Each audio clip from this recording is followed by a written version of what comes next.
قد افلح من تزکا وذکر اسم ربہ فصلی بل تؤثرون الحیاۃ الدنیا والآخرۃ خیر وابقی. دنیا کے سارے غم اور پریشانیاں یہی رہ جائیں گے. اصل فکر بس آخرت کی لگا لے. ایک فکر ہر فکر سے بے نیاز کر دے گی، ہر فکر کو کاٹ دے گی، اور وہ فکر آخرت ہے. تقوی میں، اللہ کے ڈر میں دنیا اور آخرت کی ساری مشکلات کا حل ہے. اللہ کا وعدہ ہے، اللہ نے اہل کتاب سے وعدہ کیا تھا کہ اگر وہ اپنی کتاب کو قائم کرتے، اس پر عمل کرتے تو لَأَكَلُوا مِن فَوْقِهِمْ وَمِن تَحْتِ أَرْجُلِهِمْ، آسمان سے بھی رزق برستا، پاؤں کے نیچے سے بھی نکلتا. رزق کی تنگی فراوانی یہ سب بھی اللہ کے ڈر کے ساتھ. اللہ سے ڈرنے والے بن جائیں، گناہوں سے بچیں، ساری مشکلات آسان ہو جائیں گی. لیکن یہ نقطہ ہمیں سمجھ میں نہیں آتا. انسان کے رزق میں رکاوٹ اس کے اپنے گناہوں کی وجہ سے ہوتی، انسان پہ حالات کی تنگی اس کے اپنے گناہوں کی وجہ سے ہوتی ہے. تو ہم سب کو نحوستیں باہر سے نہیں اندر سے دیکھنی چاہیے. سب سے بڑی نحوست گناہوں کی نحوست ہے، اللہ کی نافرمانی کی نحوست ہے. جس جگہ پر نماز نہ پڑھی جائے وہ جگہ منحوس ہو جاتی. تو یہ دیکھیں کہ کہاں گناہ ہو رہے ہیں. اگر ہمارے گھروں میں ہر وقت میوزک بج رہا ہے، اور رحمت کے فرشتے کہاں سے آئیں گے؟ ہر طرف تصویریں لٹک رہی ہیں، رحمت کے فرشتے کہاں سے آئیں گے؟ خیر و بھلائی کہاں سے ہوگی؟ اگر رشوت کا مال آ رہا ہے، سود کا مال آ رہا ہے، حرام مال آ رہا ہے، کسی یتیم کی غصب کی زمین پہ گھر بنا کے رہ رہے ہیں، رحمتیں کہاں سے برسیں گی؟ نحوست تو یہ ہے، ان خرابیوں کی نحوست ہے، ان حرام کاریوں کی نحوست ہے جس کو ہم نہیں سمجھ پاتے، اور ہم بلیم کرتے ہیں دوسروں کو. اس نے نظر لگا دی، اس کا قدم ایسا پڑ گیا، فلاں کی وجہ سے مصیبت آ گئی. مصیبتیں اندر سے اٹھتی ہیں، ان کی فکر کرنے کی ضرورت ہے. ہر گندگی کو اپنے اندر سے نکالنے کی ضرورت ہے، چاہے وہ شرک کی گندگی ہو، جو قرآن مجید میں آتا ہے نا فَاجْتَنِبُوا الرِّجْسَ مِنَ الْأَوْثَانِ، بتوں کی گندگی سے بچو. اگر گھر میں بت رکھے ہوئے ہم نے تو نحوست تو آئے گی، رحمت کہاں سے آئے گی؟ تو عربوں کے ہاں عموماً جب فال لیتے تھے تو پرندوں سے لیتے تھے. تو ایسا شخص جو برا شگون لے اس کے بارے میں آپ نے فرمایا من ردت الطیرۃ من حاجۃ فقد اشرک. قالوا یا رسول اللہ ما کفارۃ ذلک؟ قال ان یقول احدهم اللهم لا طیر الا طیرک ولا خیر الا خیرک ولا الہ غیرک. جو شخص کسی سے بدفعلی پکڑ کر اپنے مقصد سے لوٹ آیا اس نے شرک کیا. صحابہ کرام نے پوچھا اللہ کے رسول صلی اللہ علیہ وسلم اس کا کفارہ کیا ہوگا؟ فرمایا وہ کہے اے اللہ تیری دی ہوئی بھلائی کے سوا کوئی بھلائی نہیں، اور تیری فال کے سوا کوئی فال نہیں، اور تیرے علاوہ کوئی معبود نہیں. اب یہ شرک کیسے ہوتا ہے؟ مثال کے طور پر ایک شخص گھر سے نکلا، کالی بلی راستہ کاٹ گئی تو اس نے اسے منحوس سمجھا اور وہ گھر واپس آ گیا، کام کے لیے گیا ہی نہیں.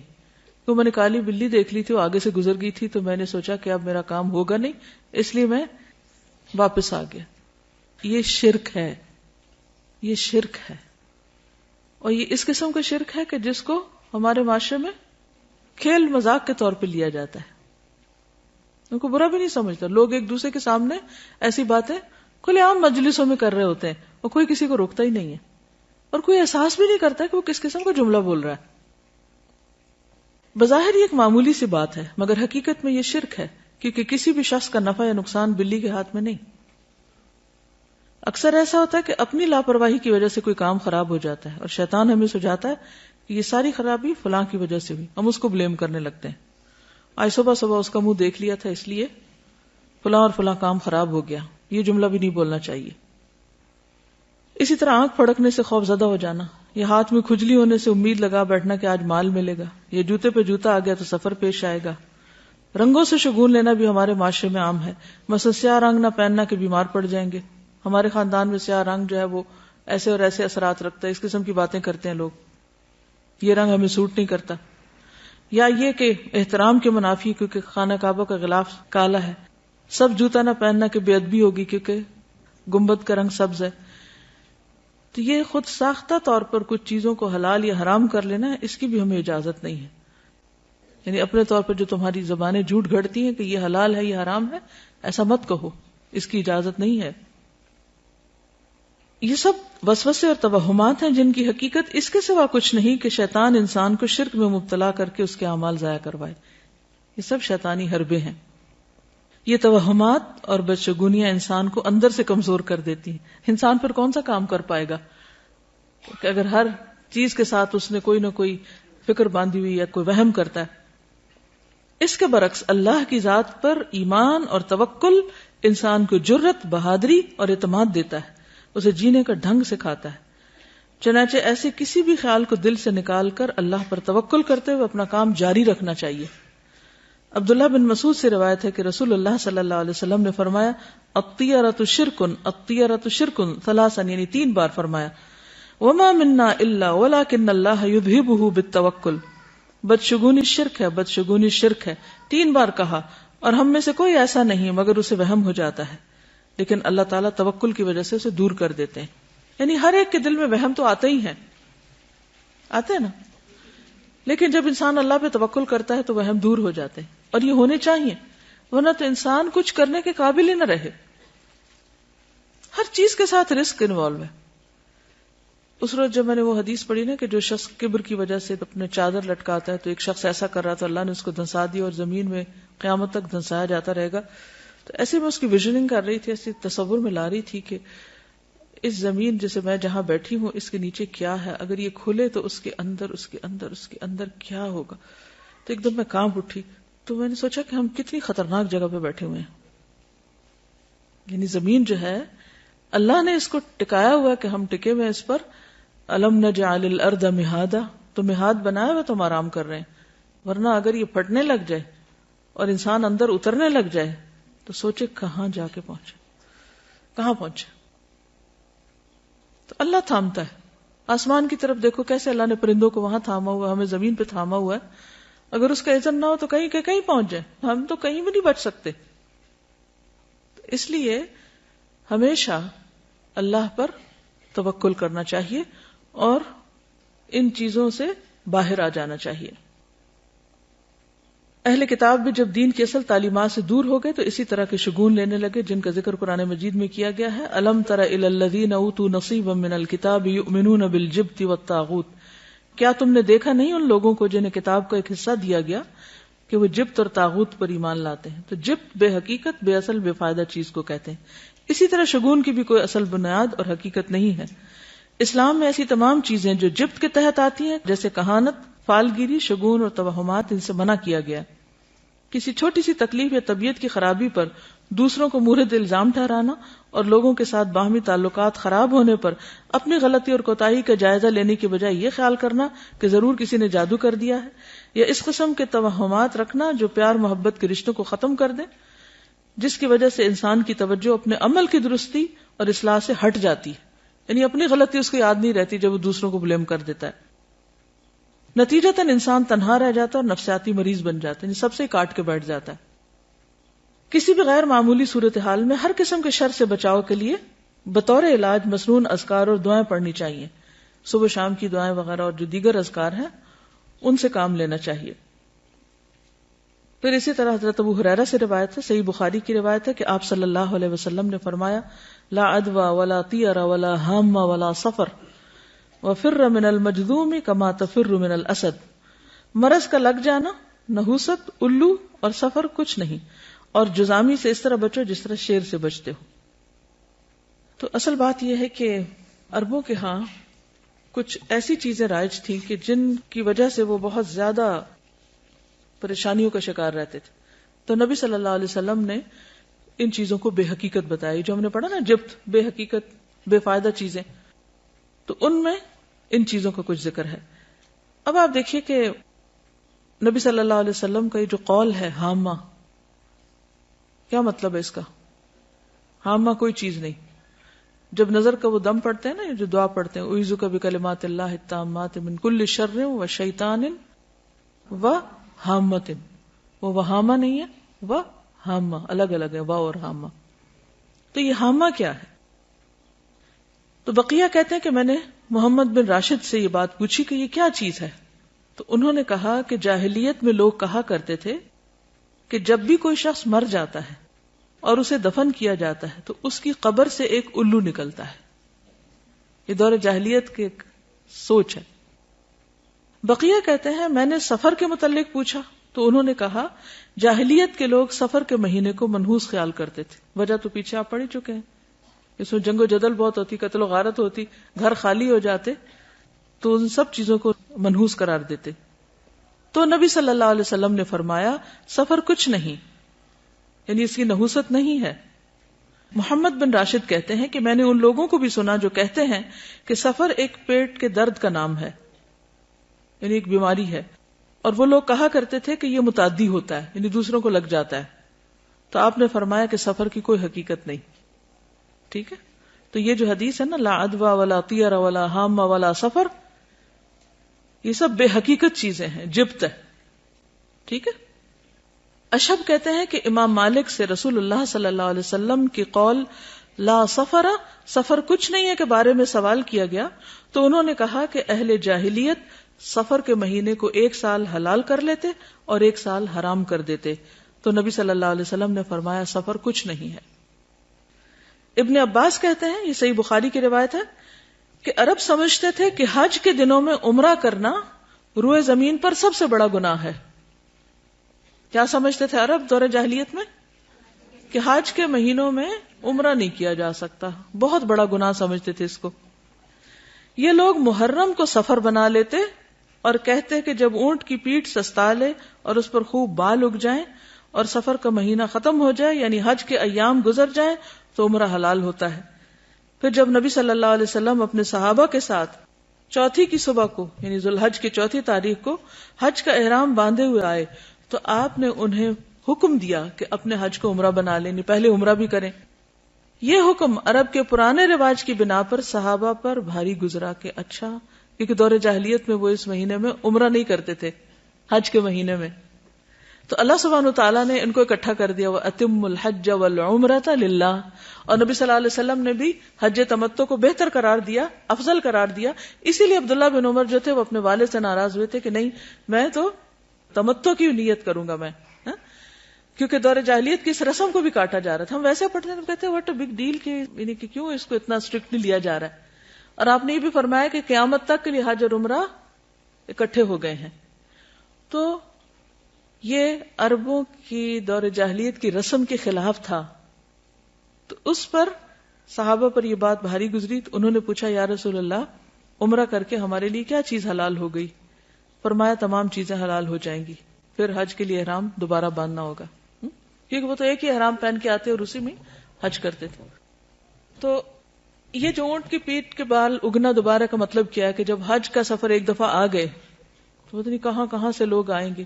اللہ کل دامر یاتین من کل فج عمیق. تو اتنا سفر کرتے تھے کہ اونٹوں کی پیٹھوں کے بال جو تھے وہ بےچارے گھس گھس کے بالکل ننگی ہو جاتی تھی. پھر وہ لا کے چھوڑ دیتے، وہ مہینہ حج کے مناسک وغیرہ ادا ہو رہے ہیں لیکن عمرہ نہیں کرتے تھے. اتنے میں دوبارہ بال آ جاتے تھے، یعنی کہ واپسی کی تیاری شروع ہو گئی. تو کبھی وہ محرم کو سفر بنا لیتے کہ یہ تو حج کا مہینہ نہیں ہے اس لیے اس میں ہم عمرہ کر لیتے ہیں، اور پھر جو اصل سفر ہوتا اس کو محرم قرار دے دیتے. اس کو قرآن مجید میں کیا کہا گیا؟ سورۃ التوبہ آیت 37، انما النسیء زیادۃ فی الکفر. نسی کیا ہوتا تھا؟ مہینوں کا عدل بدل. یضل بہ الذین کفروا، اہل کفر اس سے گمراہ کیے جاتے، یعنی کرنے والے تو چند ایک ہوتے، باقی سب کو بھی مس لیڈ کرتے. یحلونہ عاما ویحرمونہ عاما، کسی مہینے کو 1 سال حلال کر لیتے اور اگلے سال اسی کو حرام قرار دے دیتے. تو عموماً حرام مہینے کو اپنی مرضی کرنے کے لیے حلال کر لیا کرتے تھے. اور اس کی ضرورت کیوں پیش آتی؟ تاکہ وہ جو دور جاہلیت کے توہمات اور غلط رسمیں تھیں ان کو پورا کر سکیں. لیواطئوا عدۃ ما حرم اللہ، تاکہ گنتی پوری کریں جو اللہ نے حرام قرار دیا. فیحلوا ما حرم اللہ، تو صرف اس گنتی پوری کرنے کے لیے اللہ کی حرام کردہ چیز کو اپنے ہاتھ میں لے کر اس کو حلال کر دیتے. زین لہم سوء اعمالہم، ان کے اعمال ان کے لیے خوبصورت بنا دیے گئے. واللہ لا یہدی القوم الکافرین، اللہ کافر قوم کو ہدایت نہیں دیتا. تو سفر جو ہے اس کی کوئی حقیقت نہیں. اور کس چیز کی حقیقت نہیں؟ حامہ کی نہیں. ٹھیک ہے، حامہ کیا ہے؟ الو، ٹھیک، جو قبر سے نکلتا ہے. اچھا، یہ جو تصور تھا نا کہ مردہ جو ہے اس کے اندر سے الو نکلتا ہے، تو پھر وہ کہتے ہیں کہ وہ الو گھر میں آتا ہے اور آ کے مردے کی باتیں بتاتا ہے کہ اس کے ساتھ کیا ہوا ہے. یعنی اس قسم کی خرافات بھی ہیں. اور پھر یہ بھی کہا جاتا ہے کہ مقتول کی کھوپڑی سے پرندے کا نکلنا اس وجہ سے ہے کہ وہ پھر پیاسا بھٹکتا رہتا پرندہ جب تک کہ انتقام نہ لے لیا جائے، یعنی مقتول کا انتقام نہ لے لیا جائے. تو وہ آوازیں نکالتا ہے اور لوگوں کو کہتا ہے. وہ ایک خاص پرندہ تھا کروان، جس کی طرف یہ بات منسوب کی جاتی ہے، کیونکہ وہ بولتا ہے پرندہ، تو پھر اس کا بولنا جو ہے وہ اس کو منحوس سمجھا جاتا ہے. اور الو کے بولنے کو بھی، کہ جہاں جس گھر میں الو بولے گا وہاں سے کوئی بندہ مر جائے گا یا کوئی جانور مر جائے گا، یہ بھی ان کا خیال تھا. جس طرح ہمارے ہاں بلیوں سے شگون لیتے ہیں جب وہ روتی ہیں. کبھی روتی بلی کو سنا؟ اس وقت کیا خیال آتا ہے؟ خوف آتا ہے نا. اچھا، کیا خوف آتا ہے؟ کہ کوئی مصیبت آنے لگی ہے. نہیں، کوئی مصیبت نہیں آتی اس سے. ٹھیک ہے، اس وقت اپنے دل کو مضبوط کیا کرے. اب یقین کیجئے کہ اگر صحیح دین پر آپ عمل کریں گے نا تو آپ کے اندر سے خوف نکل جائے گا. آپ اس وقت یہ سوچا کریں کہ اللہ کے اذن کے بغیر کوئی نقصان ہو ہی نہیں سکتا. بلی بیچاری کو کیا خبر کہ اس نے کس چیز پہ رونا ہے؟ اس کو کہاں سے خبر ہوگی کہ آنے والی کوئی مصیبت؟ وہ بیچاری اپنی تکلیف سے روتی ہے اور ہم اس سے اپنی تکلیف کی طرف لے جاتے ہیں، کیونکہ ہم ہر چیز کو پرسنل لے لیتے ہیں نا. کوئی کسی کی بات کر رہا تو ہم اس کو اپنے اوپر لے جاتے ہیں. اس کی تکلیف دور کرو، وہ بیچاری اپنے رونے میں رو رہی ہے اور ہمیں اپنا رونا پڑ گیا. اس کے علاوہ اور کس چیز کی حقیقت نہیں؟ یہ جو پرندوں وغیرہ سے بھی بدشگونی لیتے ہیں، ہاروسکوپ سے لیتے ہیں.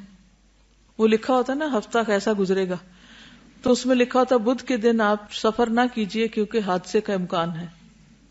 اب لوگ اگر اس کو سامنے رکھ کے اسکول سے چھٹی کر لیتے ہیں، تو اب آپ دیکھیے کہ دنیا کا تو سارا کام ہی ٹھپ ہو کے رہ جائے اگر انسان ان خرافات کے پیچھے چل پڑے. کس قدر نقصان دہ ہے. تو ایسا سوچنا اور ہاروسکوپ پر یقین رکھنا یہ کفر ہے، شرک ہے.